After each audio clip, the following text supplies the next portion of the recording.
I'm scared, boss. Of everything. Will they come back? Trail's cold. They gave up. I thought I was hallucinating. Midnight in the dirt.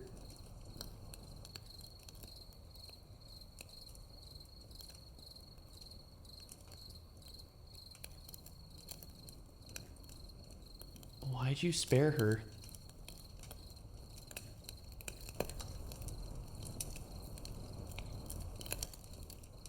We're villains, not animals. That guy in the gas mask. He knew. He was testing us.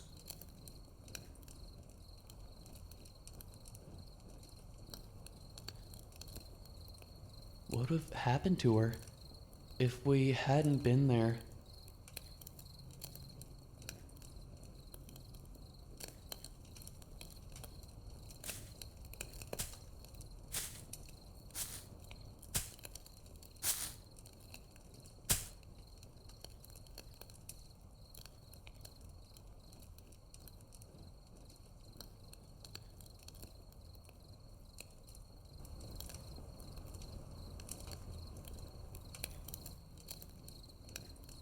How is she? Stable, but barely. Blunt force trauma to the skull, shattered ribs, internal bleeding.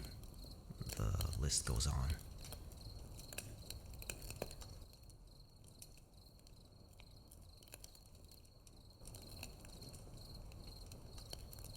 Adrenaline kept her moving. A few minutes later, and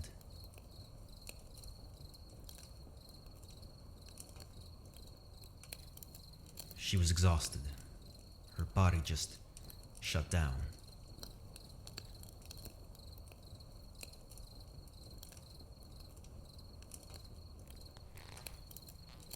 I'll bring her closer to the fire. She needs warmth.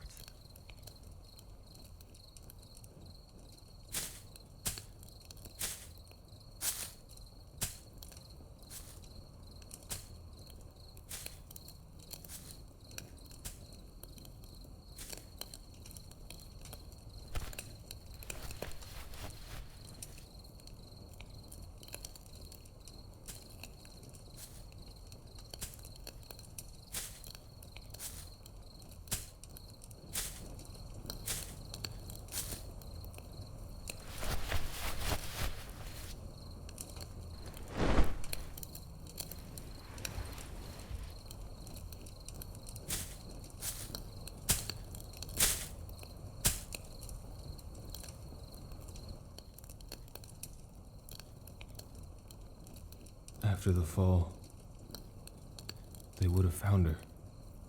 The stragglers from the villa, the ones who regrouped in the chaos.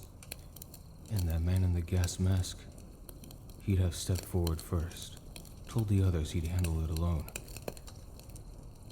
They would have listened, formed a perimeter. No touching, no rushing. Time was his weapon. They would have waited. Watched her weaken. Let time do the work. And if she tried to run, that's when they ended. Quick, precise, nothing dramatic.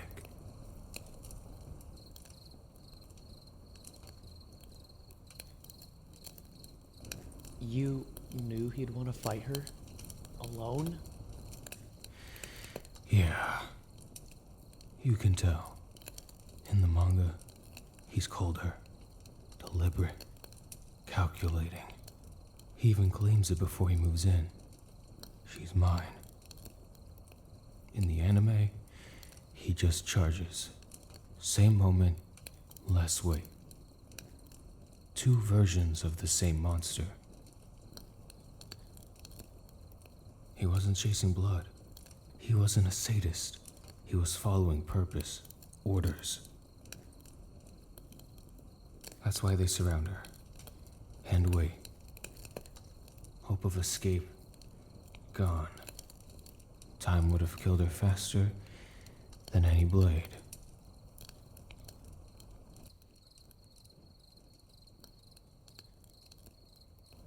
Yeah. She would have fought on pure adrenaline. 5 minutes, maybe.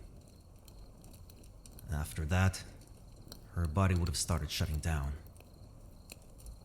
Lungs collapsing, heart drowning in its own blood. Internal bleeding, building with every breath. She would have started coughing blood. If she were quirkless, she'd have died on impact. The only reason she lasted at all was because her body's enhanced. Just durable enough to hang on by a thread. And she wasn't pushing through that pain to save herself. She was buying time, slowing Gigantomachia, protecting the students. Forcing the world to keep moving, while her own body fell apart. She would have gone still. No movement, no sound.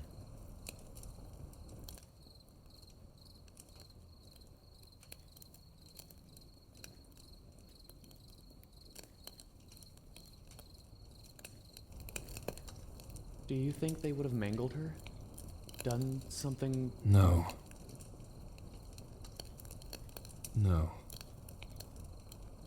When we crossed paths with them earlier, I didn't feel sadism. I felt duty, ambition. They weren't the type to waste time on cruelty for its own sake. They would have checked and moved on, chasing Gigantomachia, following orders. The leader followed commands to the second.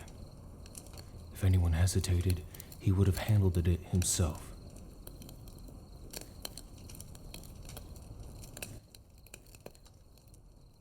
Looking at both, we see the students find her, their reactions, shock, disbelief, and grief.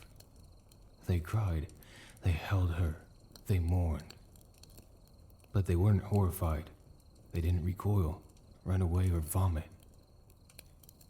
If anything grotesque had been done, those kids would have shattered.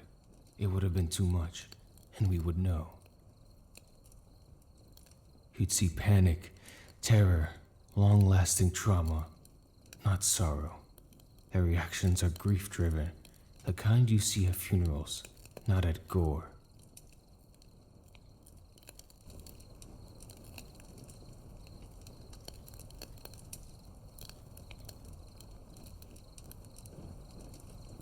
So rest easy.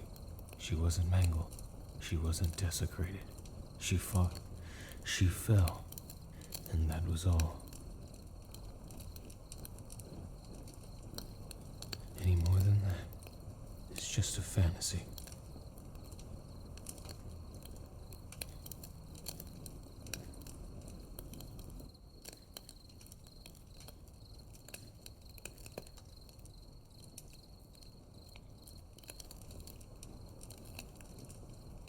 Then why didn't we get to see her face?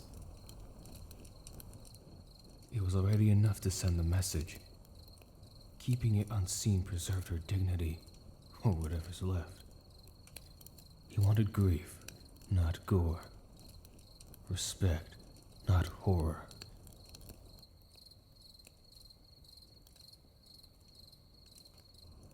Even if it came too soon, even if it felt unfair, people filled in the silence with the worst possibilities. Because that's what silence does. But the truth, it didn't need to be shown. To him, it seemed her legacy mattered more than whatever state her body was in.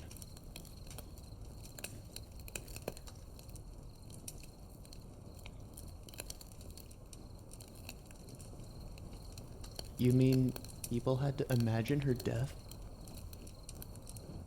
That was the worst part. When you don't show what happened, the mind fills the gap on its own. And it almost always goes somewhere darker. He probably imagined her fighting to the end, buying time. But without seeing it, people drown in their own imagination, fearing the worst. If he'd shown it, even briefly, even if it wasn't pretty, it might have given closure, something real to hold on to, something final. Instead, people were left with uncertainty and grief with nowhere to land.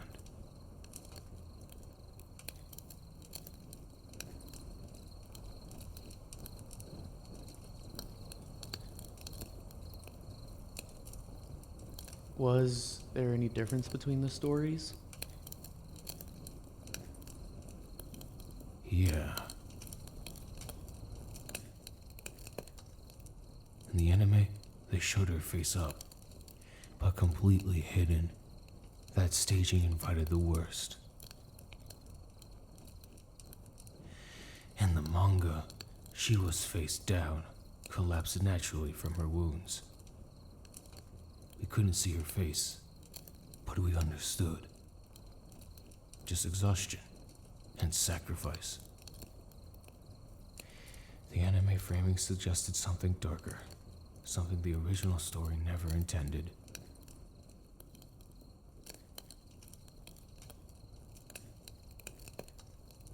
Why her? Because it was calculated, a deliberate choice in the story. He did it fast, like ripping off a bandage. No last scene, no final words. Just gone. People didn't realize it happened. He didn't want people staring at her death, fixating on it, turning it into something uglier than it was. In his way, that was meant to respect her. Could have it been handled better? Yeah. And why her? She wasn't the strongest.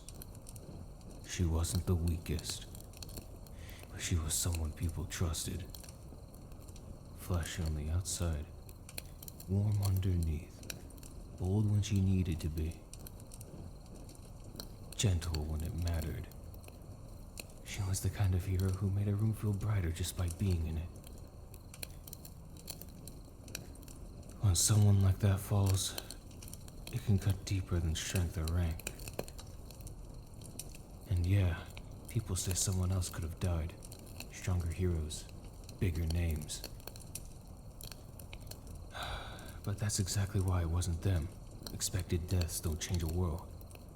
Unexpected ones change people. She mattered in a way no one prepared for. A steady presence, a familiar voice.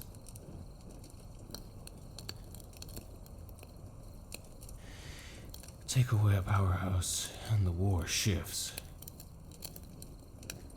Take away someone warm, and everything feels colder. That's why her death meant something. Even the ones who didn't realize it, and the ones who pretended not to care. It forced the students to face a harsher truth. That warmth wouldn't always shield them. And that growing up sometimes begins with loss.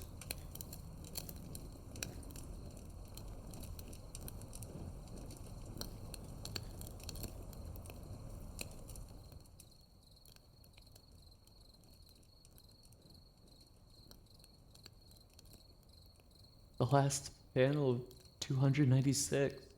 It felt like he was rubbing salt in the wound. No. It was the opposite. If he wanted shock value, he would have gone for brutality, gore, violence, something graphic. He wanted emotional weight. He chose peace. The soft smile, gentle shading. Flowers behind her, symbols of remembrance and farewell. He gave her calmness when the story was drowning in chaos. He wanted people to mourn, to remember who she was, not how she died. That panel was a quiet space to grieve, a moment of stillness, the only one we got. Anime-only viewers never saw it. They only got the aftermath. But in the manga, we got to say goodbye. She looks happy, peaceful, like she's telling us it's okay. Exactly. And that's why it hurts, and why it matters. That image was peaceful. Compared to the chaos she died in, it was like a breath of air after drowning.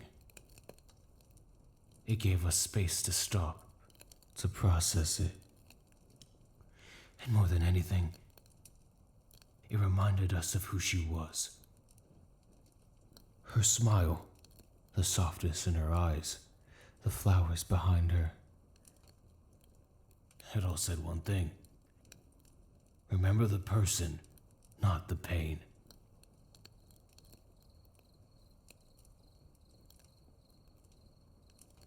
What did the flowers represent? Remembrance. Mourning. A way to honor someone who's gone. They reflected her beauty and her grace, and the peace she deserved, even after such a brutal end. They were soft, gentle, understated. Not dramatic, not sensational. Like a quiet farewell before the grief hits. The message was clear. She was meant to be remembered with love. Not shock, not brutality.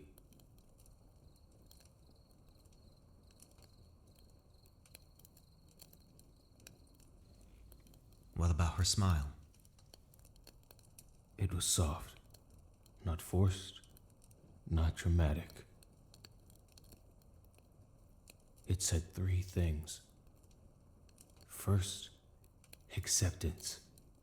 Like she was telling us, it's okay, keep going. Second, comfort. She didn't want anyone collapsing under the weight of losing her. And third, warmth. A reminder of who she was.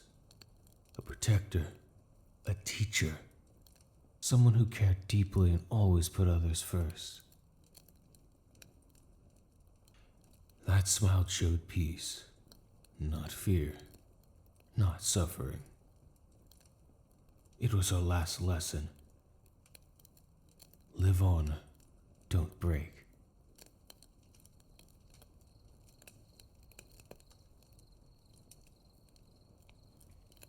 And her hair?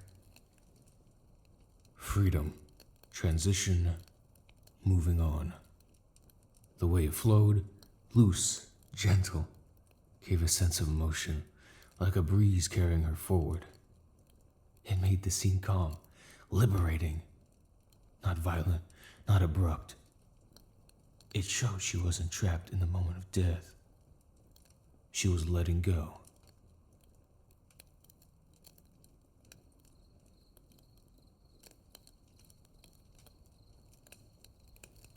And her clothing? She wasn't in her hero costume, just something simple, human. It reminded us of the person behind the title. Not Midnight, the R-rated hero. Nemuri Kayama, someone with a life outside the battlefield. It stripped away the flash and the fan service, and left only truth. A reminder she was more than a symbol. She was someone loved.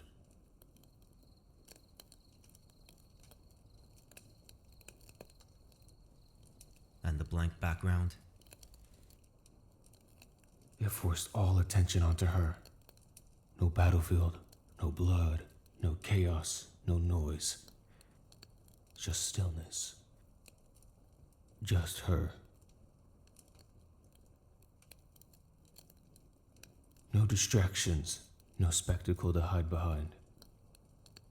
It made us sit with the grief, with the love, with the reality of losing her, instead of the violence that led there.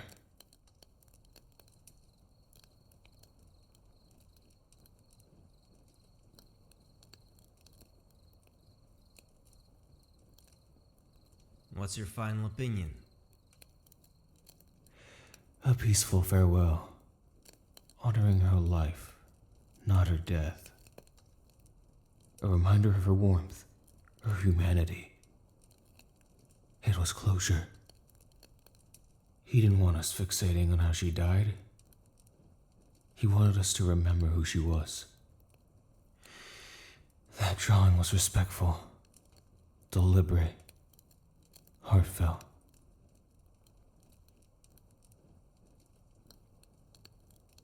That's why so many of us cried, hurt, sad, because it wasn't loud or violent.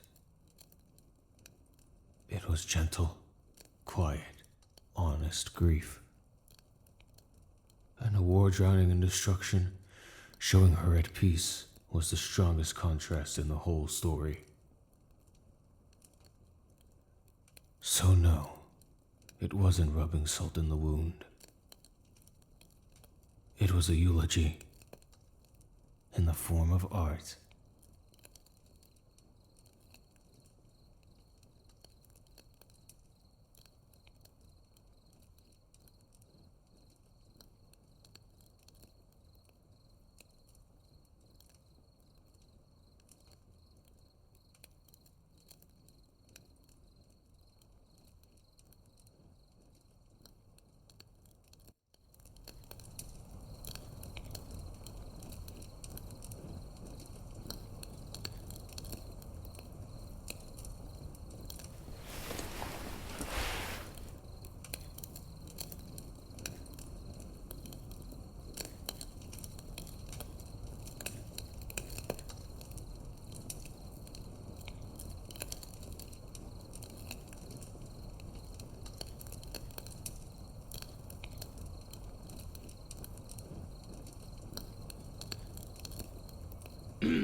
Well, that got depressing fast.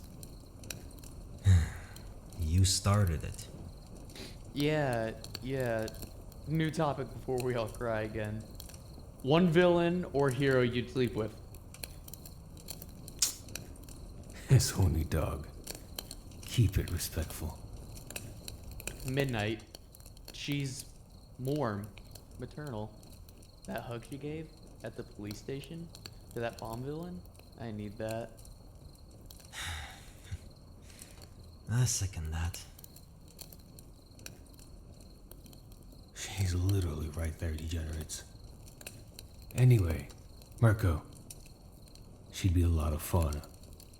My type. Boss likes him wild. That's spice, huh?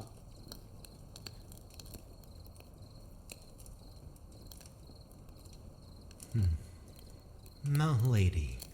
Confident, playful, gorgeous, and definitely a cuddler. Ha! Respect, Doc. Interesting taste all around. Honorable mentions? Lady Nagant.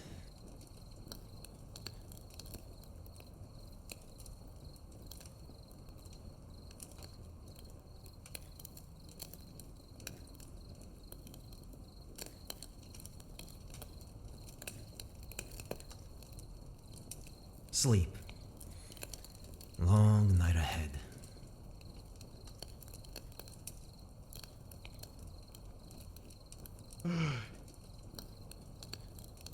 You're not sleeping? I've got a patient.